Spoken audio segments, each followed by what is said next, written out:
Alrighty, lads and ladies, welcome back to MAC1140, section 009.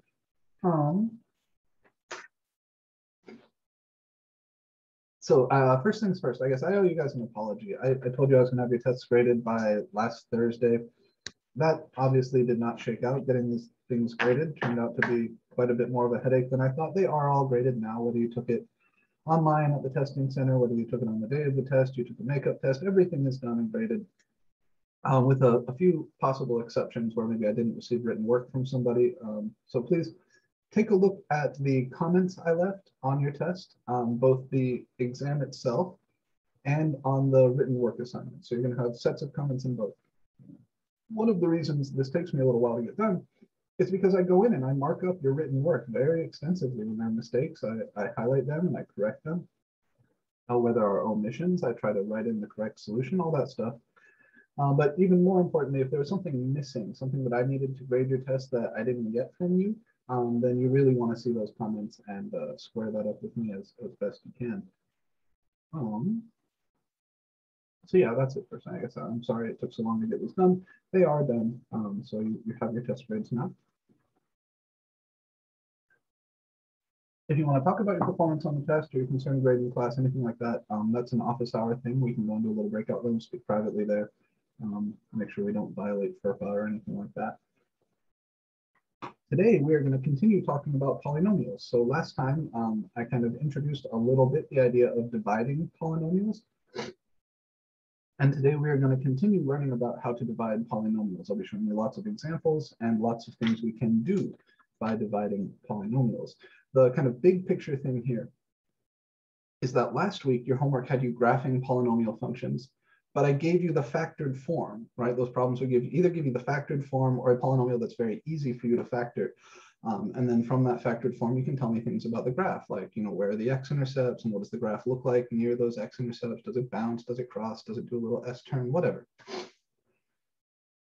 Getting the factored form of a polynomial is hard, especially if it's a big polynomial. If it's a big polynomial, it can be incredibly challenging to factor the thing. And we need that factored form in order to draw the graph. So remember, the goal here, the high level goal for the first half of chapter 3 is I give you a polynomial, you graph it. Obviously, sitting there and making a massive table, plugging in points is not the way to do it. We are not computers. We don't do shit that way. What we do is we find the end behavior, and then we find the local behavior near the roots, and we use that to sketch the graph. And we did plenty of examples of that last week. If the polynomial isn't given to you in factored form, you can't get the local behavior near the roots until you factor it. So what I'm going to show you today, polynomial division, is probably the most important tool that we need in order to get a big polynomial into its factored form. So yeah, let's talk about it. I'm going to go ahead and turn on the screen share here. We'll do the thing. You may notice I'm coming to you from a different place, and the goal with this, I've moved all my home office stuff into the spare bedroom we have here to try and get you guys a slightly better environment, less distractions, no baby crying or puppy barking. Now we have this beautiful door we can close. All right. So I do hope that improves your experience here in the class. My wife's idea, I think it's a great idea. But hopefully you all agree.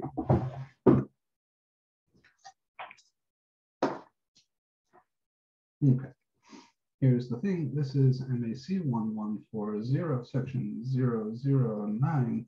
That means this is a pre-calc class, and the date today is the 5th of October, 2021.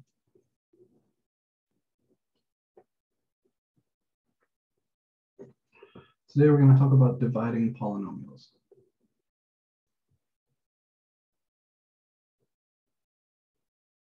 Which is section 3.3. And you have another homework, I posted it yesterday, associated with this section, so you need to be working on that right away. If you do need more time with any of the other stuff, as always, you can submit an extension request in WebAssign. I had something like 50 of them yesterday that I cleared out. So if you submit an extension request in the past, it is clear they're all granted. And if you need one still, then you can request one and I will grant them this afternoon.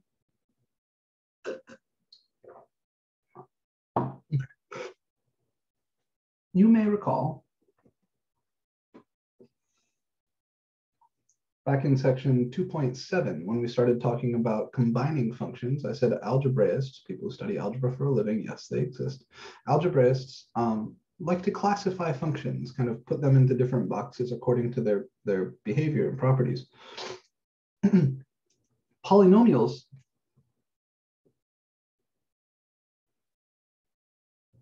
the type of functions we're studying right now, polynomials are the sort of function version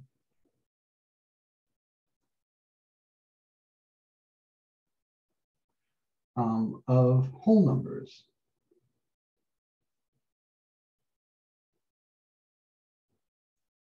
And I'm going to be a little bit more particular about this here. It is a fact that given two whole numbers,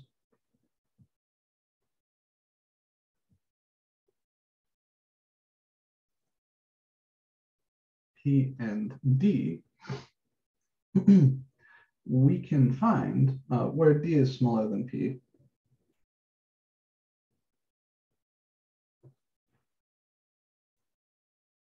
We can find two more numbers. So my goal here, let me explain this, is to talk about division of whole numbers as a prelude to division of polynomials. So I'm going to try to find P over D. I'm going to try to divide the number P by the number D. We can find integers Q and R such that P over D is equal to Q plus R over D. And this might look a little bit weird. This might not be how you're used to thinking about division, because when you learn how to divide, you learn decimal arithmetic, right? But let me show you what I mean here. For example, if I want to take 11 over 2, if I want to divide 11 by 2, way back in second grade when you first learned how to do this, they didn't say anything about decimals. They said, well, how many times does 2 go into 11? Well, 5 times, right? I can fit 5 copies of 2 inside 11. So 11 divided by 2 is 5. Oh, but there's a remainder. There's a remainder of 1, right? Because 2 times 5 is 10, which is 1 smaller than 11. So you'd say 5 with a remainder of 1. In other words, 5 plus that remainder of 1 over 2. So this is what we're talking about here. Now, it's true in the setting of integers that the remainder will always be smaller than the divisor, right? So that's just the kind of whole number example. And the fact that this can always be done, given any two integers P and D, means that the integers form what's called a Euclidean domain. That's the term for it. This is called the Euclidean division algorithm. And any place where you can always do this is called a Euclidean domain. Integers are a Euclidean domain. And because polynomials are the function version of the integers, whole numbers, integers, polynomials are the function version of whole numbers, you can always do this with polynomials too.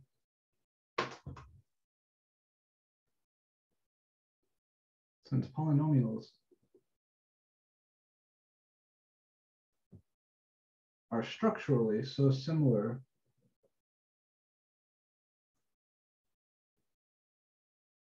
to integers,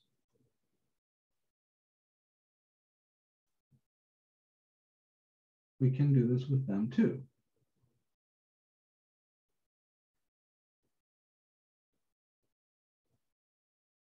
Specifically, here's the result. Given polynomials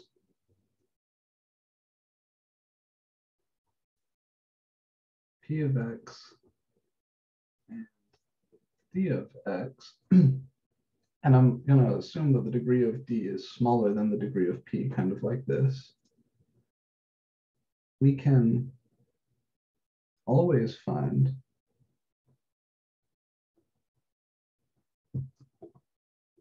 two new polynomials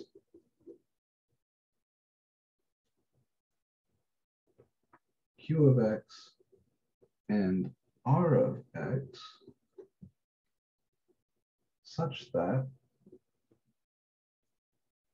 when you divide the polynomial P by the polynomial D, you get out another polynomial Q of X, plus the remainder polynomial R of X over the divisor polynomial D of X. And it is a fact that when you find these polynomials, or you can find such polynomials where the degree of the remainder is always less than the degree of the divisor. Strictly less.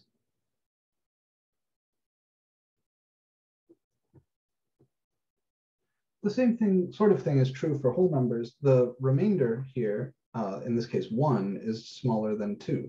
And in general, the remainder here will always be smaller than the divisor. If not, then you could have fit another copy of the divisor into P. So your remainder would have been different. So yeah, the remainder is always smaller than the thing you're dividing by. With integers, it just means it's a smaller number. With polynomials, it means the degree is strictly smaller. So the types of problems you're going to be seeing this week ask you, they give you a polynomial P and a polynomial D, and they ask you to find the polynomials Q and R such that this is true. So you'll be writing your answers in one of two forms. This form,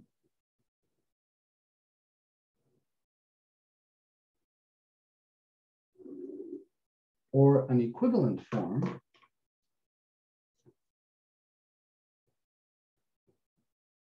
i.e., if you multiply everything here by d of x, the fractions go away. I know you guys don't like fractions, so maybe you'll like this form a little bit more. P of x equals q of x times d of x, plus when you multiply this by d of x, the denominator goes away and you're just left with the remainder.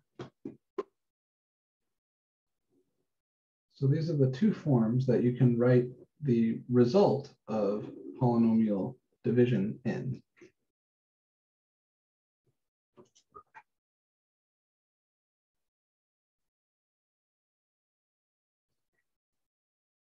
And you see that the blue box statements there are the same thing as the statements for integers, right? So what this means is that polynomials are also a Euclidean domain. Now that's not important for us, but if you decide to take MAS1140.009 at the university or any other abstract algebra class, you'll learn a lot about Euclidean domains. So the question is, if I give you P and D, how do you come up with Q and R? Once you've come up with Q and R, you can write down either one of these things, and those will be your answers. The way you do it, there's two ways to do this.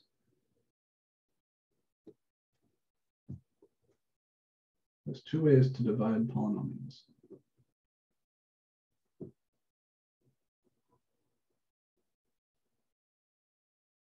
One is called long division, and it will definitely remind you of the long division you learned in second grade. The other one is called synthetic division. Synthetic division is much, much faster, and it requires much less writing. It's really the same thing, but it only works in a special case. So I'll explain to you both. We'll look at lots of examples of both, and we'll see some stuff we can do with this procedure. I think the only way to really introduce this shit is to just show you how to do it. And the only way I can show you how to do it is by working examples. So that's what we're going to do now.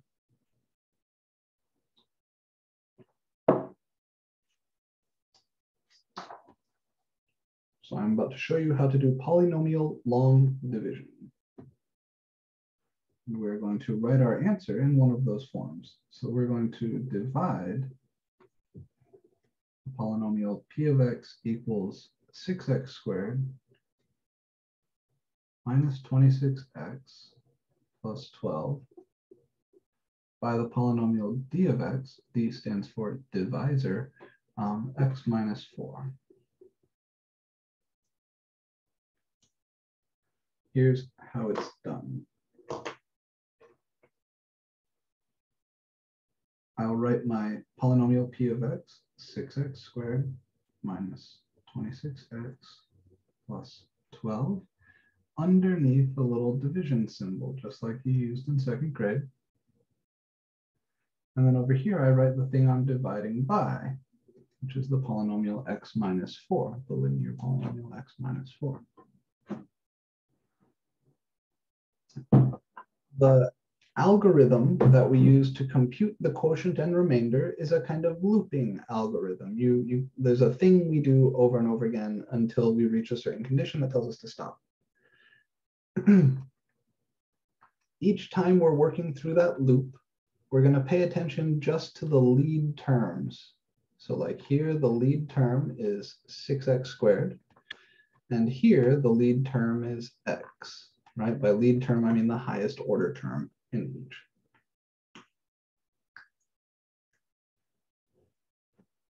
What I do is I just divide this lead term by this lead term. In other words, I need to answer the question, what do you multiply x by in order to turn it into 6x squared? And the answer there is 6x. And I put that up here. I'm not paying attention to any of the other parts of the polynomial, either polynomial, just the lead terms. Since x times 6x is 6x squared, this is what I want to put up here.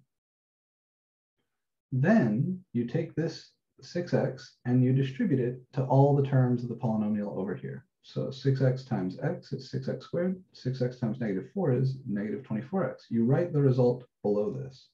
So 6x times x, 6x squared. 6x times negative 4 is negative 24x. And then again, just like in second grade, we subtract. We're going to subtract the bottom row from the row above. And we want to subtract the whole bottom row. So I recommend writing those parentheses. 6x squared minus 6x squared is 0. So that goes away, and that's by design. Negative 26x minus negative 24x is negative 26x plus 24x, which is negative 2x. And then the 12 just comes down, or you can think of it like 12 minus 0. That was one loop of the division algorithm. And now we just repeat that. So by what must I multiply x to turn it into negative 2x? Genuinely asking. If I want to turn x into negative 2x, what do I multiply x by? Minus 2. Yeah, negative 2. So that's the next term that I write up top. After my 6x here, I write minus 2. Then I take just this negative 2 and I distribute it to everything over here. So negative 2 times x is negative 2x. Those will always match. Negative 2 times negative 4 is positive 8. And then just like in the last loop, we subtract the bottom row from the row above, and we subtract that whole row.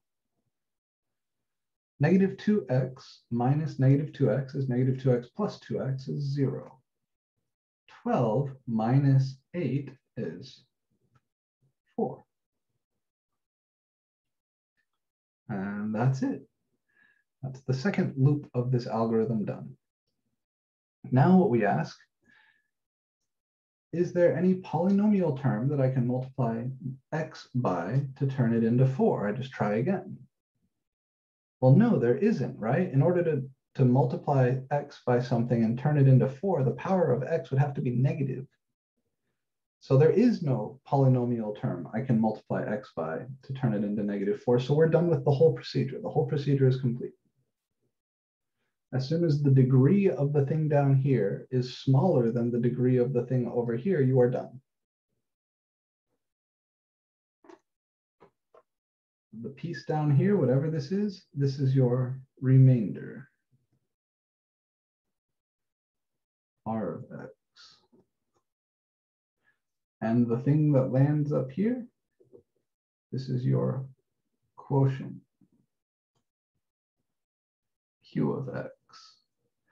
And since we are given the polynomials p and d, and we have found the polynomials q and r, we can now write down the result. And we can write it in either of those forms. So this means that p over d, 6x squared minus 26x plus 12 over x minus 4. When I divide that quadratic by x minus 4, what I get is my quotient, q, 6x minus 2, plus my remainder, 4 over my divisor, which was x minus 4. This would be one way to write the answer.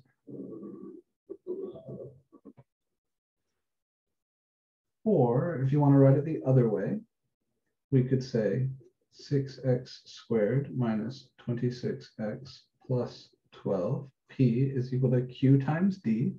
So that's 6x minus 2 times x minus 4 plus the remainder, which is 4. This would be the other way of writing the answer down. And the problems, both in your homework and on the test, will specify how they want the answer. So this was in the form P over D equals Q plus R over D. Some of the problems will say give the answer like that. This was the form P equals Q times D plus R. I am partial to the bottom form for a bunch of reasons. One, it doesn't have any fractions in it, but two, it'll be a valuable tool for us as we start learning how to use division to factor. This is our first example. It's a good time to pause. Any questions on what we did here, how we got the answers, where we found Q or R, any of the steps, anything at all?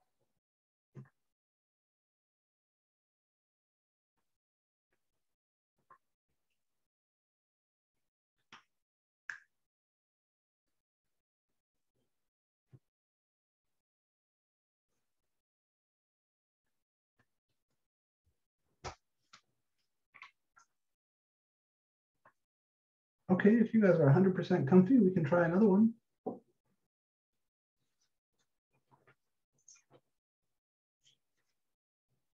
This time, I'll use some bigger polynomials.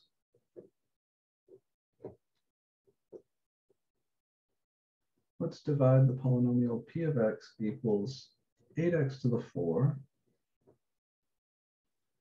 plus 6x squared minus 3x plus 1 by the polynomial d of x equals 2x squared minus x plus 2. And this time I'll tell you how I want the answer. Let's state the answer in the form p of x equals q of x times d of x plus r of x. Right? P equals qd plus r.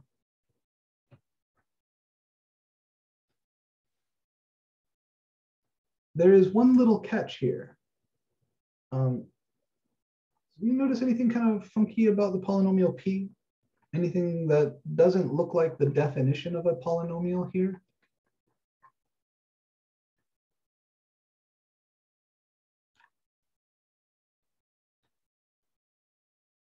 Maybe I should ask it another way. What are the coefficients of the polynomial p?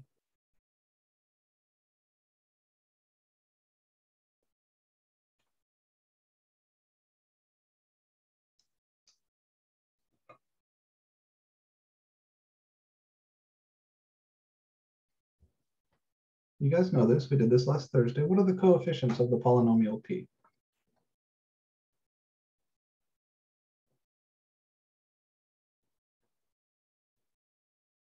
Well, the lead coefficient, the coefficient of x to the 4 is 8. The coefficient of x squared is 6. The coefficient of x is -3, and the constant term is 1. Missing from all that is the coefficient of x cubed, right? There's no x cubed term here. So first,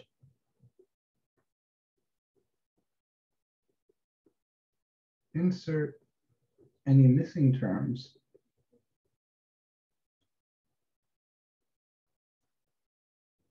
with coefficient 0. In this case, that would mean I'm going to rewrite p of x as 8x to the 4 plus 0x cubed plus 6x squared minus 3x plus 1. It's important that we do this to get things in our division algorithm to line up correctly. Now we do the same thing that we did before. I'll write my divisor over here, 2x squared minus x plus 2. I'll write my polynomial p over here, 8x to the 4 plus 0x cubed plus 6x squared minus 3x plus 1. And we'll put our little division symbol. Now I pay attention just to the lead terms. So what do I need to multiply 2x squared by in order to turn it into 8x to the 4? 4x squared. Very good, 4x squared. And now I take this 4x squared and I distribute it to everybody here. I write the result down below. So 4x squared times 2x squared is 8x to the 4. 4x squared times negative x is negative 4x cubed. And you see, if I didn't write the 0x cubed, these wouldn't line up. 4x squared times 2 is 8x squared.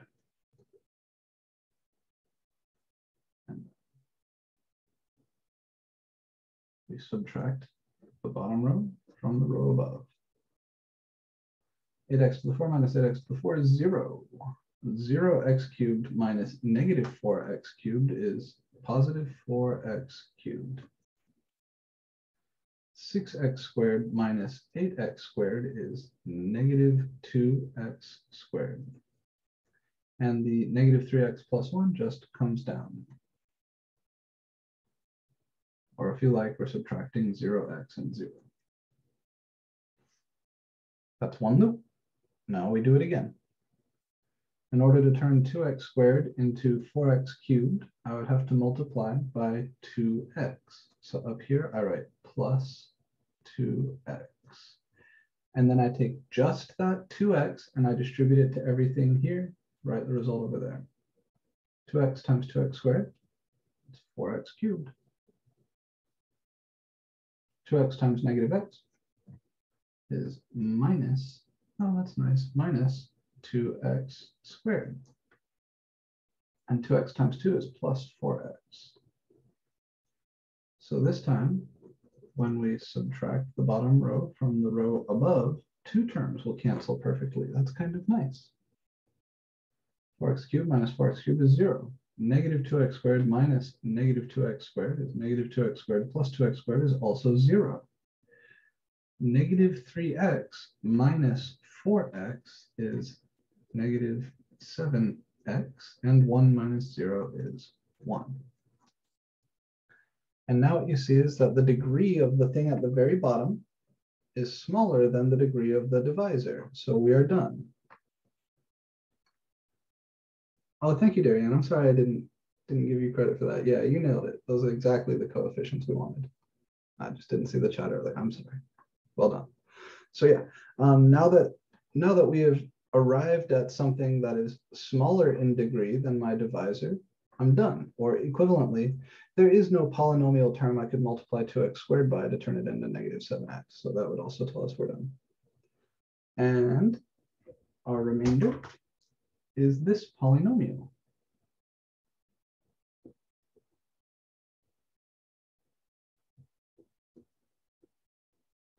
Our quotient, I don't quite have space to write it here. Our quotient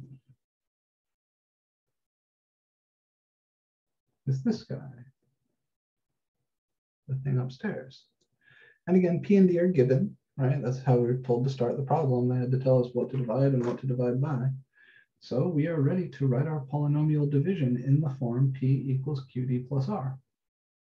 My polynomial P, so the answer, polynomial P, which was 8x to the 4 plus 6x to the 2 minus 3x plus 1 is equal to my quotient, and we write these in parentheses because we're multiplying them, 4x squared plus 2x times my divisor, 2x squared minus x plus 2 plus my remainder, negative 7x plus 1. So this would be our answer.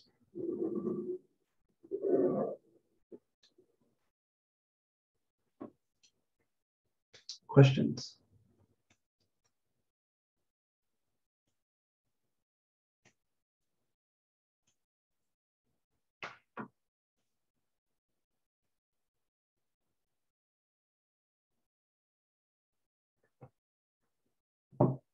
Okay, I said at the start that the reason we're doing this is because it's going to be a helpful tool for factoring. Imagine that this remainder was 0.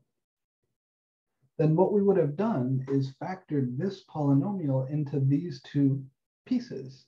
And we could then continue factoring by factoring each of those using whatever tools we have. They're both quadratics, so we can do it. Now the remainder here was not 0. So this particular division isn't going to help me factor, but I want to point that out, that if the remainder is 0, then your answer here would be the start of a factoring process for this, frankly, big-ass intimidating polynomial. Pretty cool.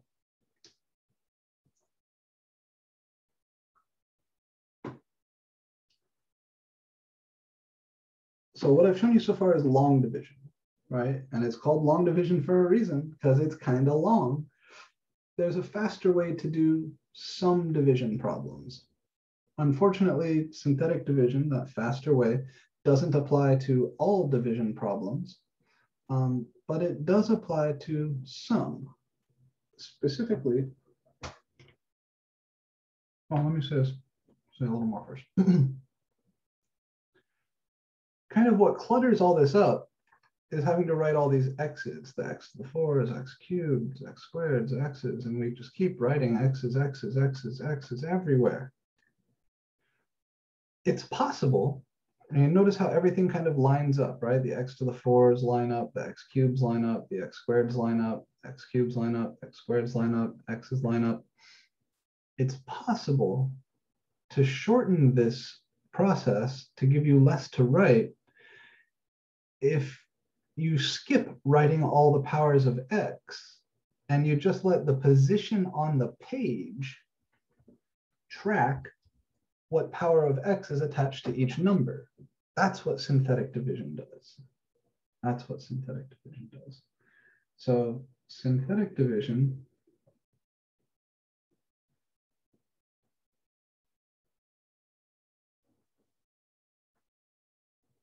is a shorthand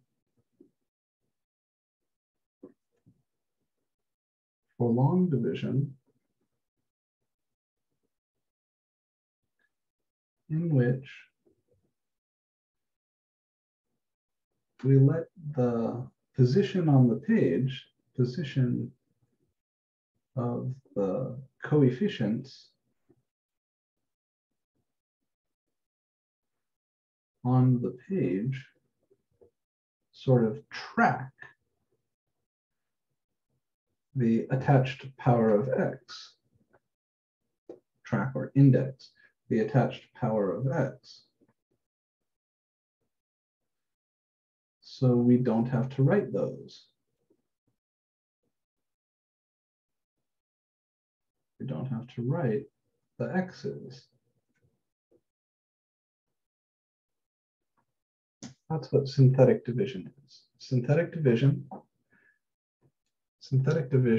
is a shorthand for long division in which we let the position of the coefficients on the page track or index or tell us the attached power of x. So instead of writing 8x to the 4 plus 0x cubed plus 6x minus squared minus 3x plus 1, I would just write 8, 0, 6, negative 3, 1.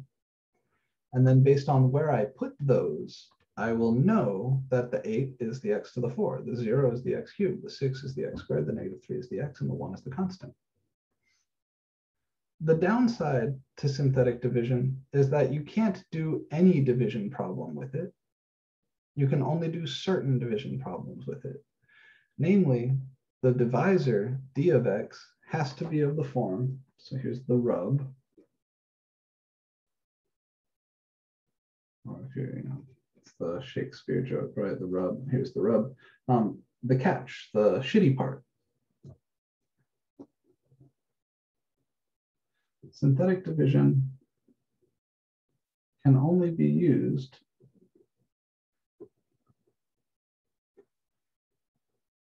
when the divisor, d of x, is of the form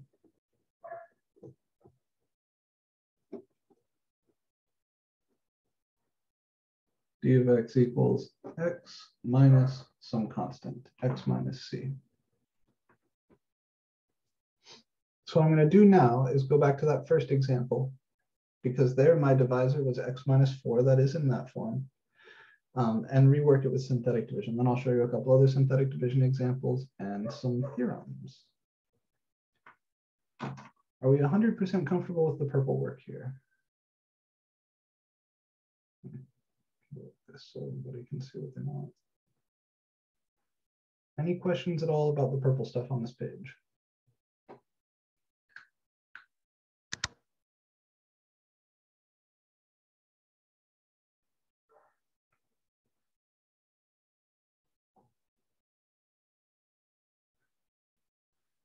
Okay.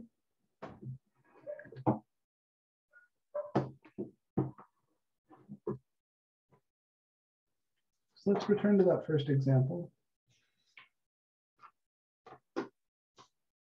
But we will do it with synthetic division. Use synthetic division to find the quotient q of x and remainder r of x when the polynomial p of x equals 6x squared minus 26x plus 12 is divided by the divisor polynomial d of x equals x minus 4. All right, so just like long division, I'm going to show you how to do synthetic division through examples. We can compare the work here to the work on the first problem. Get comfy with how synthetic division works. You'll like it. You'll like it. I know that description makes it sound complicated. I know that description sounds kind of scary, but trust, it's actually a lot easier than long division. Here's how it works. Your d of x, your divisor, has to be in this form, x minus some constant. The way you do the synthetic division is you write that constant. And then over here, next to it, you write the coefficients, just the coefficients of p. So for this problem, that's 6, negative 26, and 12. And to kind of remind myself that I'm doing division, I like to write the little bar like this. You bring down the 6, you bring down this first coefficient, and then multiply these two guys. And you write the result of that multiplication here. So 4 times 6 is 24. And then you add these guys. Negative 26 plus 24 is negative 2. Then you multiply these guys and write the result here. So 4 times negative 2 is negative 8. And you add them. Negative 8 plus positive 12 is positive 4. And you're done. That's it. That's the whole game. So much easier, right? Now, how do we interpret this? The thing on the far bottom right is your remainder. And the other numbers on the bottom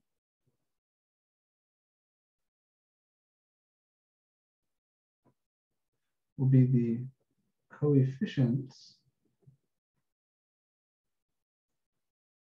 of the quotient. Now, when you divide, so because your divisor is always a degree 1 polynomial, when you're doing synthetic division, it's always x minus some constant. When you divide some big polynomial by a degree 1 polynomial, the degree of the quotient will always be 1 less than the degree of p. So here I started with a degree 2 polynomial. I divided by a degree 1 polynomial. That means the result, the quotient, will be 1 less than this. So the quotient will be a linear polynomial.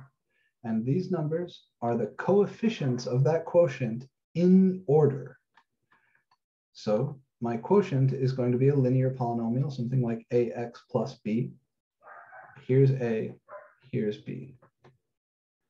So for this guy, the quotient, q of x, is 6x plus negative 2, or 6x minus 2. And my remainder is the constant 4. And that's exactly what we got doing it the other way. Quotient 6x minus 2, remainder 4. Cool, right? So now if you wanted to, having just done the synthetic division, we could write P over D equals 6x minus 2 plus 4 over x minus 4. That's it. And I don't know about you, I would rather do this like 5 times than do this once, because there's just so much less writing in the synthetic division. And that gets more and more true the larger and larger P of x is.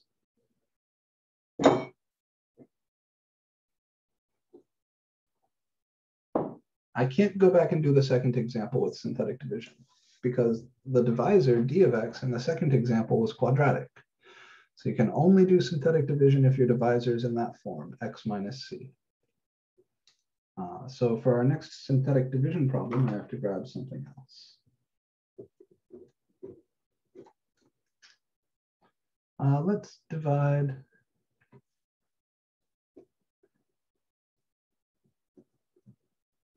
P of x equals 2x cubed minus 7x squared plus 5 by d of x equals x minus 3. Using synthetic division. I'll say do it synthetically. And then we'll say, let's go whole hog here, write the result in the form P of x equals, not nicer form, q of x times d of x plus r of x, qd plus r. Okay. What do you notice about P? What are the coefficients of P?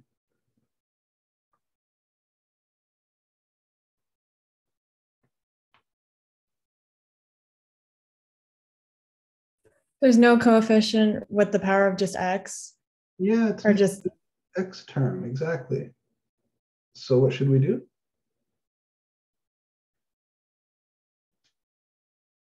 I'll write it up here. We have to insert that missing term with a 0. Yeah, exactly. So I write this as 2x cubed minus 7x squared plus 0x plus 5. And this is even more important when you're doing synthetic division than when you're doing long division. When you're doing long division, it just makes sure everything lines up. It makes it less confusing looking. When you're doing synthetic division, you can really fuck yourself if you forget to do this. So please, please, please don't forget to do this. All right, let's execute the division. My divisor is of the form x minus c. C is 3. So I write 3. Then over next to that, I write the coefficients of p, which are 2, -7, 0, and 5.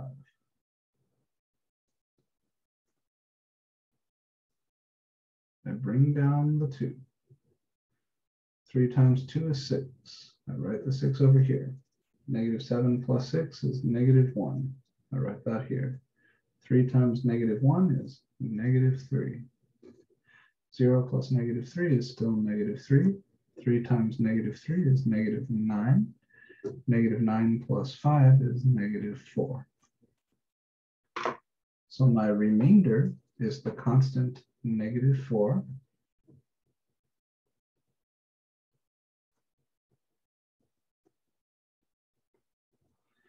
And my quotient I get from these. The quotient, Q of x, would be degree 1 less than P of x. So this was a cubic, which means Q of x is a quadratic.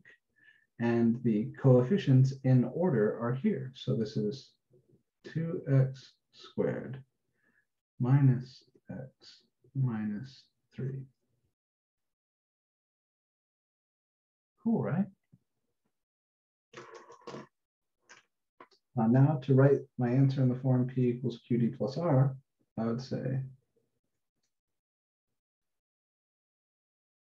2x cubed minus 7x squared plus 5 must be equal to Q times D.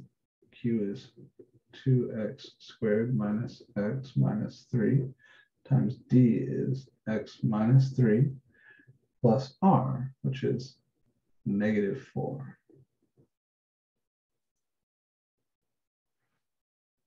And that would be your answer.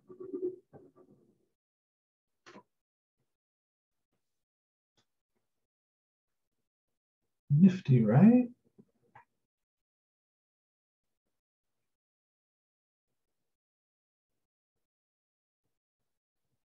One question that is reasonable is, why would I ever want to do this? Why would I ever want to write the polynomial in this form? Like, what's so bad about this that I want to rewrite it like this? Two big answers for that. First comes in the form of a theorem. I guess both come in the form of a theorem. Again, if the remainder was 0, then this would have gotten me started factoring that polynomial. That's pretty awesome. The other thing is that if I wanted to plug 3 into this polynomial, that would be equivalent to plugging 3 in everywhere over here. But because of this x minus 3 factor, all of this stuff would go away. So P of 3 would be -4, and it's very quick to evaluate like that. That is called the remainder theorem.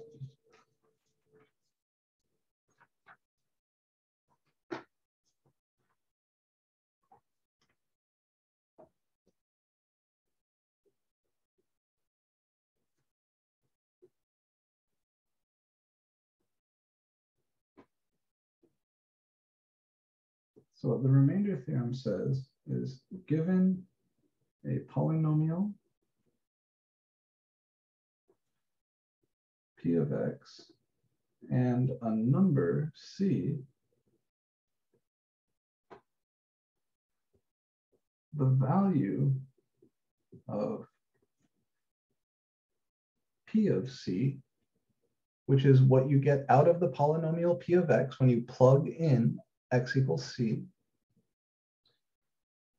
Of course, you can compute this by plugging c in, but sometimes that's harder than doing some synthetic division. And the theorem tells us that this is equal to the remainder when P of x is divided by the divisor polynomial d of x equals x minus c.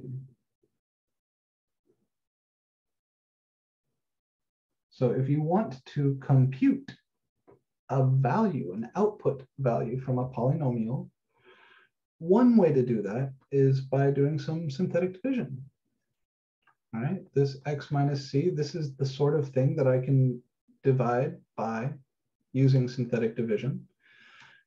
So if I don't want to plug that number in, if that's a lot of work, which sometimes, let's be honest, it is, I have the alternative approach of doing some synthetic division and just calculating the remainder. It works out the same way. Let me show you.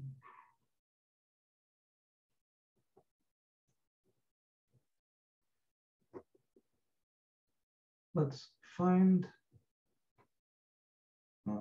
p of -2,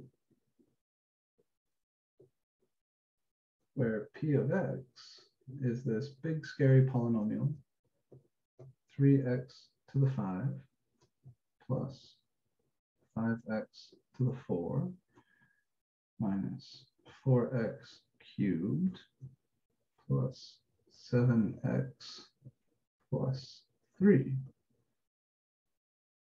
using the remainder theorem.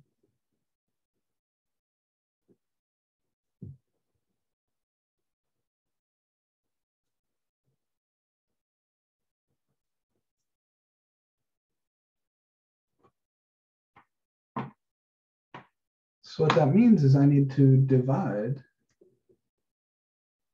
we must divide p of x by what? What's my divisor polynomial here going to be? I want to use that theorem above. Trying to compute p of -2.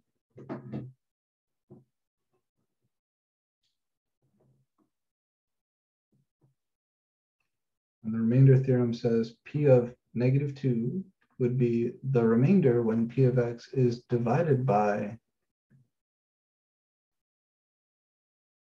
what?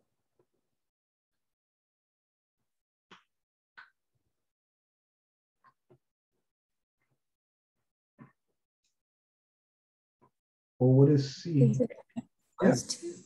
Yeah, good, x plus 2. X minus -2, which is x plus 2.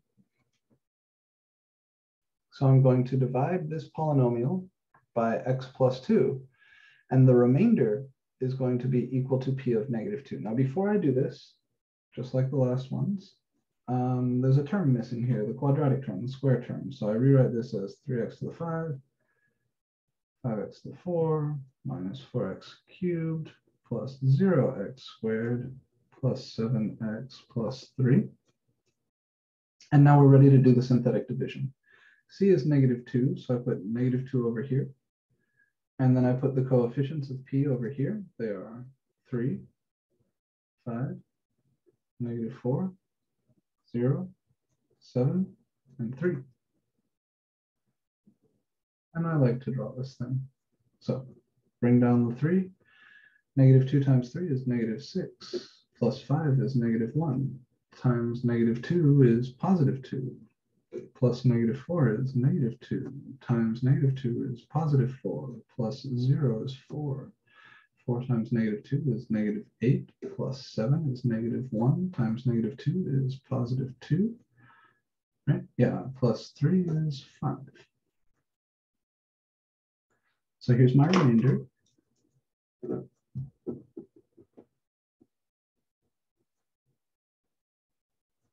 Remainder is 5. Therefore, p of -2 is 5. And that's your answer. And I don't know about you. Notice every step here just required addition and multiplication of small numbers. If I wanted to plug -2 in for x here, I would have to raise -2 to the 5, raise it to the 4, raise it to the 3, raise it, I guess I could skip the squaring because it's 0, raise it to the 1, multiply by all of these constants, then add them up. There's lots of room to make a mistake in here trying to plug -2 in. We can check our work.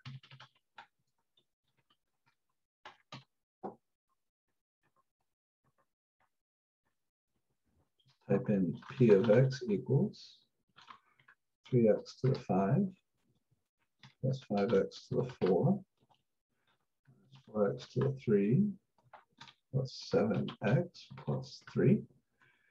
And then I can ask this thing, what is P of -2? Oh, it's 5. Thank goodness.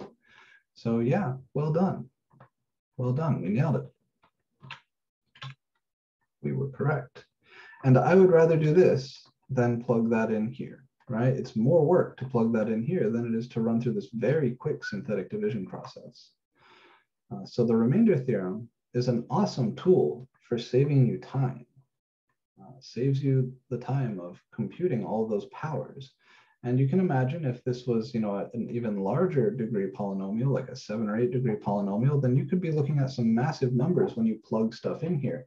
But you won't run into any massive numbers here as long as the coefficients are not massive. I think that's pretty cool.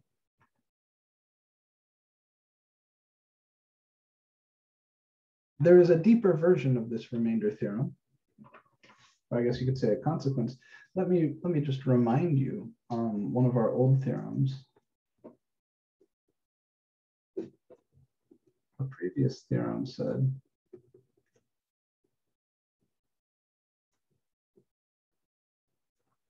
the following are equivalent. 1, x equals c is a root of p of x, which is equivalent to saying p of c equals 0, which is equivalent to saying x minus c is a factor of p of x. I'm going to use this old theorem twice today. First, to kind of contextualize the remainder theorem. The remainder theorem says P of C is the remainder when you divide P of x by x minus c. So now, by the remainder theorem,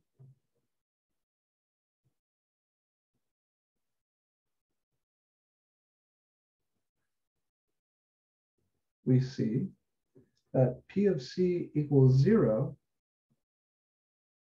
if and only if the remainder when you divide P of x by x minus c equals 0. In other words, x equals c is a root if and only if the remainder when P of x is divided by x minus c is 0. And this would also mean that x minus c is a factor of P of x. And it gets better. Moreover, the division tells us the quotient, i.e., the other factor.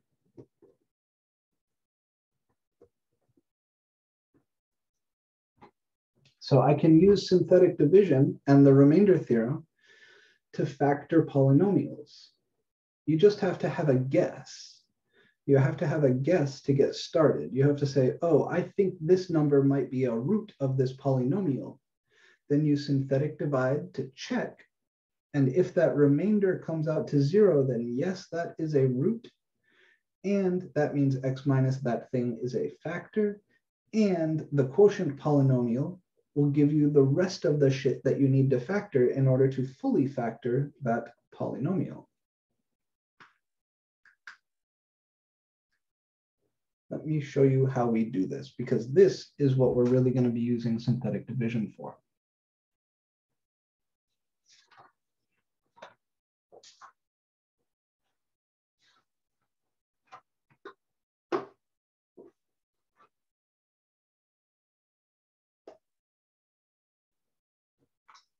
I want to fully factor the somewhat scary polynomial p of x equals x cubed minus 7x plus 6.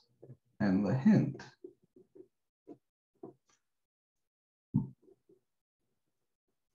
is that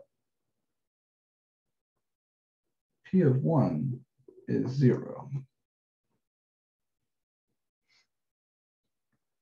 First things first, you could not factor this or find the roots using the quadratic formula because it's not a quadratic, right? This power of x here is 3. That means this is a cubic polynomial. There is a such thing as the cubic formula. The cubic formula does exist, but it's quite scary looking. It's like a page and a half long. You don't want to use it. So I want to factor this thing, but none of our old tools work. But I've been told that 1 is a root. Right, that p of 1 is equal to 0. So if I want to factor this thing, knowing that p of 1 is 0 tells me that x minus 1 should be a factor. And to find the stuff that's left over, we do the division. Now we can proceed by dividing p of x by the divisor polynomial that we're told should work from this root, namely x minus 1. How do I know that 1 is a root? Well, if you just imagine plugging 1 in here, you'd get 1 minus 7 plus 6, which is indeed 0. In general, coming up with the stuff like this hint requires another theorem, which I'll share with you guys next time. It's called the rational roots theorem. It kind of tells you how to get started in this process, but I'm just going to go ahead and give you that first piece, and then we'll see what the rest of the work looks like. Next time, you'll be coming up with that piece on your own. All right, so I'm going to do the division using synthetic division, which means I write the 1 here. This guy is also missing a term. He's missing the quadratic terms. This is 1x cubed plus 0x squared minus 7x plus 6. And I bring down the 1. 1 times 1 is 1. 0 plus 1 is 1. 1 times 1 is still 1. Negative 7 plus 1 is negative 6. 1 times negative 6 is negative 6. Negative 6 plus positive 6 is 0. So the remainder is 0.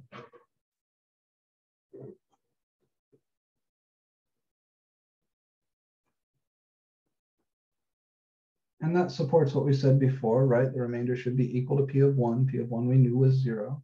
But the magic here is that I also get the quotient. Q of x has to be a polynomial degree 1 less than p of x. P of x was degree 3, so q of x will be degree 2. And these are the coefficients. That is 1x squared plus 1x minus 6, or x squared plus x minus 6. To see how this really does get us moving in the factoring direction, I'm going to write the result in the form,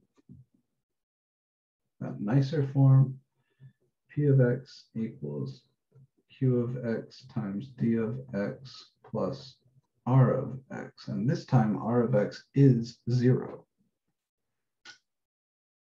Okay, what does that look like? That looks like x cubed minus 7x plus 6 equals q of x, your quotient, x squared plus x minus 6 times your divisor, x minus 1 plus your remainder, which is 0. And plus 0, that might as well not be there. This is x squared plus x minus 6 times x minus 1. And do you see how I have started factoring this now? This thing is equal to this product of two factors. One of them is a nice simple linear factor. The other one is a quadratic. And I know how to factor this further. We can always factor quadratics. In the absolute worst case, you would use the quadratic formula to find the roots, and then use the roots to write down the factors. But this one's even nicer than that. We can factor x squared plus x minus 6 just using our AC method. So I need two numbers that multiply to negative 6 and add up to positive 1. Those are positive 3 and negative 1.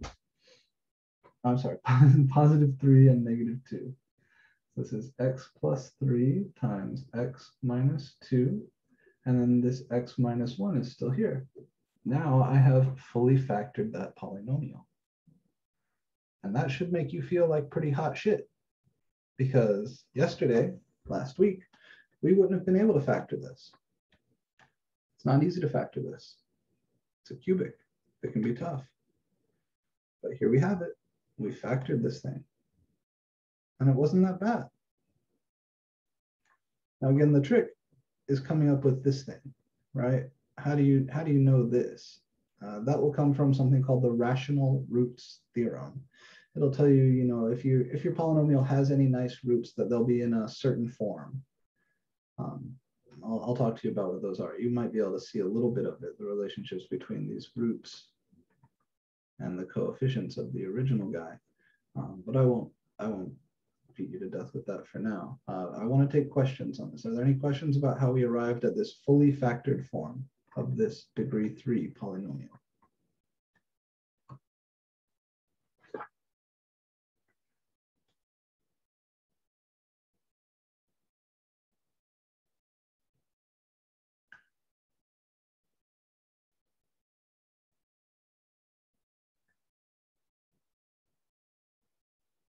Okay, remember that our high-level goal throughout this section, throughout this chapter, is to draw good graphs by hand.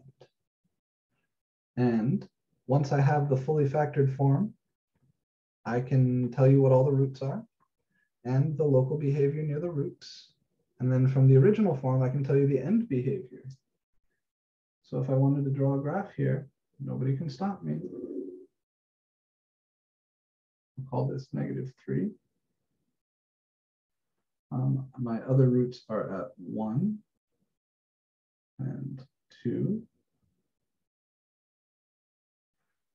My end behavior, this is a odd degree polynomial with a positive lead coefficient. So we're going down on the left and up on the right. And then each one of these is a multiplicity 1 root. So each one of these is going to be a simple cross. And here, because I'm arriving from below, I have to cross like this from below to above. That means I'm up here, so I have to arrive at this one like this and arrive here like this. And then you just connect the pieces.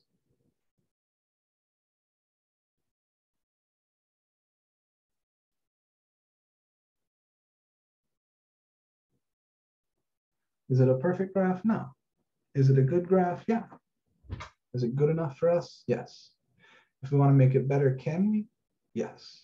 How would we make it better? Well, you can label a few other points. I can find the y-intercept here. That's always the constant term. So I could say this up here is 6. I could plug in a few other values of x to this thing to try and find a few other specific points if I wanted. But that's a pretty damn good graph. Now let's take a look at the actual graph that we get out of Desmos.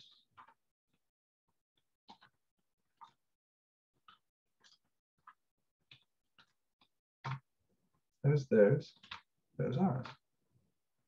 Not bad, right? Perfect, no, good enough?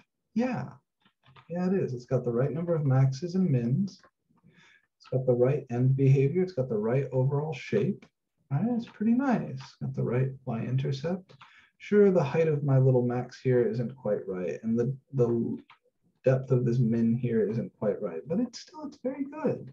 It's very good. I would be perfectly happy with this graph on a test. So this is where we're going. Right, I'm going to be asking you guys to factor big polynomials, and the way you're going to do it is by coming up with a list of possible rational roots. I'll show you how to do that next time.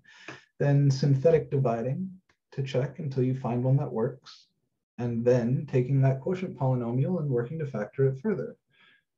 It's really not that bad. Before I let you go, what time is it? 1:40. I've got 5 minutes. I'd like to show you one more problem. This next problem is a classic, and we've talked about some stuff like this in the past, but I want to make sure you are comfortable. So, last problem of the day.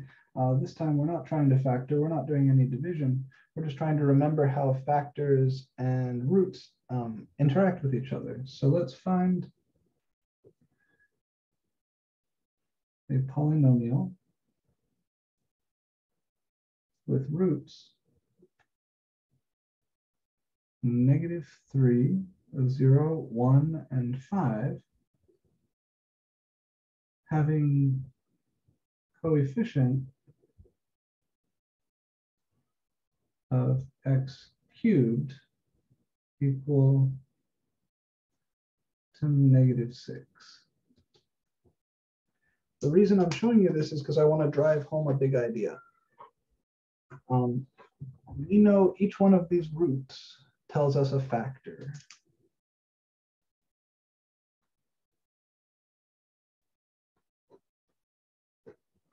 So the root -3 tells me x plus 3 is a factor. The root 0 tells me x minus 0, which is just x, is a factor. The root 1 tells me x minus 1 is a factor. And the root 5 tells me x minus 5 is a factor. So my polynomial p of x has to look something like this. Leave some space right after this equal sign. The factors are x plus 3, x minus 1, and x minus 5. How many polynomials do you think there are with those roots? Is there just one? Just one polynomial having these roots? Is this the only guy?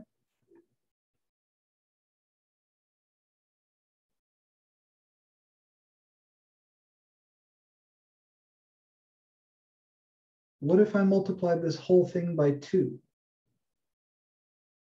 It would still have the same roots, right? Because it would still have the same factors. If there was just a 2 out front here, or 7, or pi, if I multiply by any number out here, I would still have a polynomial with these roots. Let me show you what I'm talking about.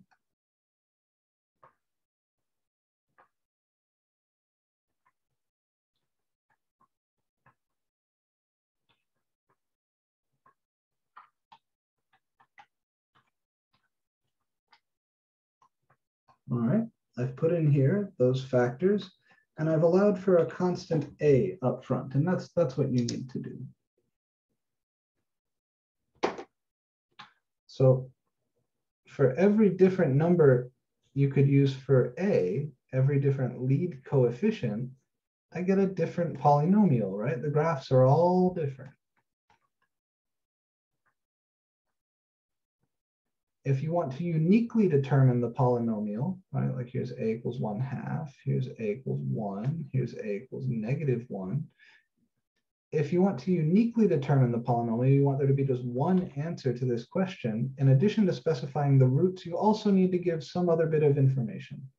You can say the y-intercept has to be a particular number, or you could say the coefficient of any one of the powers of x has to be a particular number, anything like that.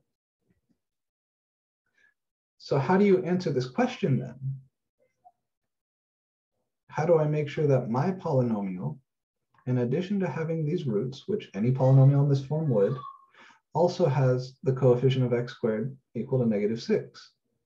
Or sorry, x cubed equal to -6. The answer is you got to multiply all this shit out. you got to multiply all this shit out. And then you can take that coefficient of x cubed, which will involve the number a, and set it equal to -6. So I want to show you how to do that because I think just multiplying big things out like this is something maybe you guys don't have practice with. A lot of folks on this level wouldn't. So I'll first multiply the x plus 3 and the x, and the x minus 1 and x minus 5.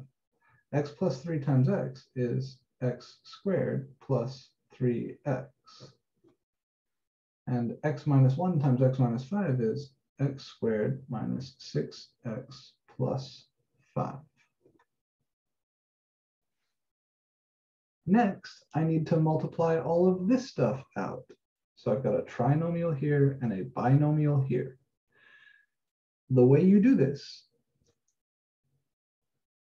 I'll write my a and then a big bracket, because I'm just going to work with these guys. The way you do this is by taking this trinomial and multiplying that whole thing by x squared. And then adding to that what you get by taking this trinomial and multiplying everything by 3x. In other words, think of that trinomial as a single piece and distribute these over it. So that would look like x squared times that trinomial plus 3x times that trinomial.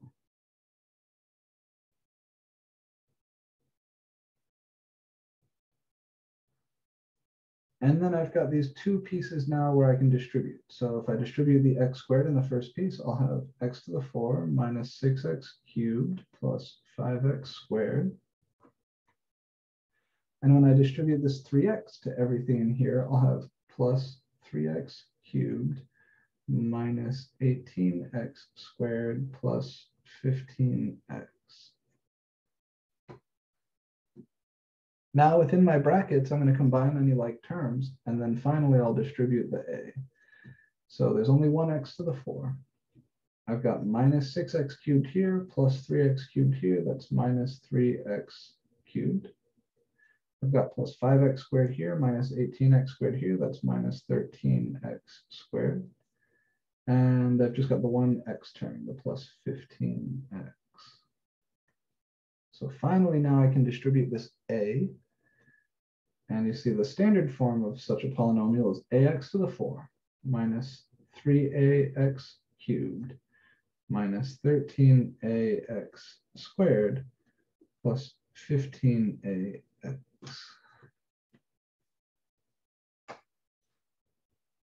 And I was told that the coefficient of x squared has to be negative, sorry, the coefficient of x cubed has to be -6.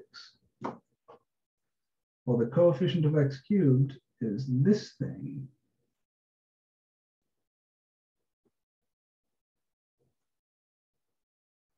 I was told that it must equal -6. So we can solve for a by saying, okay, -3a must equal -6, which means a is -6 over -3 is 2.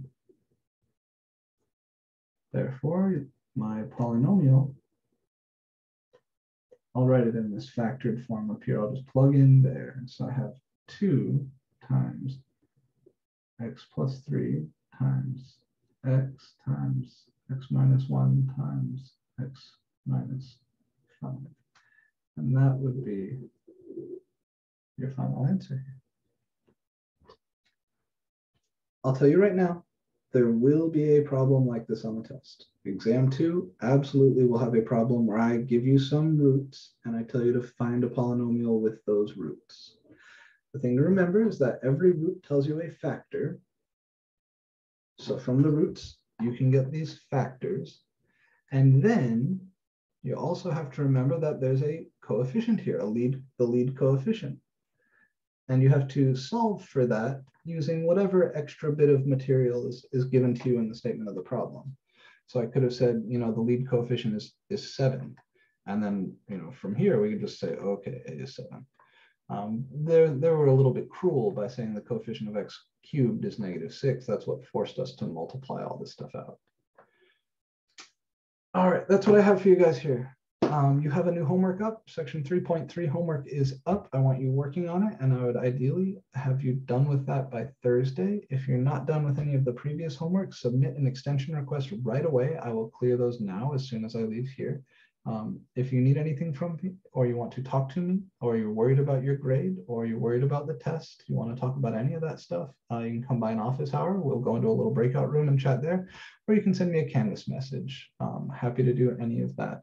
Please review the comments I made, right? The reason it takes a long time for me to grade tests is because I'm really anal about getting in there and making comments, because I want you guys to get good feedback. I want you to see what needs to be done differently and what you can do to improve things and where you need to continue working.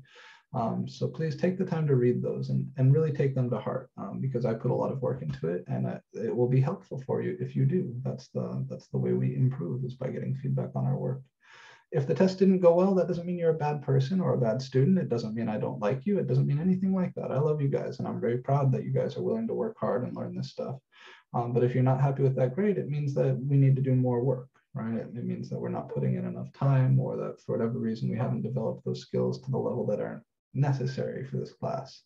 And if you want to talk about what you can do to improve that, I would be happy to have that conversation with anybody. Not that anybody here specifically needs it, just throwing it out there.